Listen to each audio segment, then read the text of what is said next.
Jā, pipars uz bīta. Jā. Es negribu iet uz skolu, bet es spiežu pretī. Bet man nesanāk, jā. Bet man pie vienas vietas man tā skola nav vajadzīga vispār. Zini ko? Es uz skolu tikai dēļ pusdienām. Jā. Es negribu iet uz skolu, bet es spiežu pretī, bet man nesanāk, jā.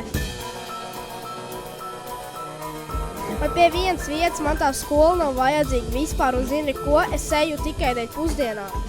Ko man darīt? Neko. Kāpēc? Tāpēc, jo tu neko nepadarīsi, lai Dievs man palīdz. Vecīt, labāk mācies, tev tas noderēs. Tici man, es tev sadarīšu sūdus. Lai mana nelēma tev ir mācība. Es negribu iet uz skolu, bet man spiež. Bet es spiežu pretī, bet man nesanāk. Bet man pie vienas vietas, man tā skola nav vajadzīga vispār. Man tās učenes jau ZB, un zini ko? Es uz skolu eju tikai dēļ pusdienām. Seju garām klasbiedre pēc 2 sekundēm uz video slowdowns un vēl visādi vārdi. Bet es būšu stiprs, un ja man kaut kas nesanāk, es to daru un no sākuma un tā visu laiku izņemot mācībām. Čau, pipar! Tev nav ZB šī skola?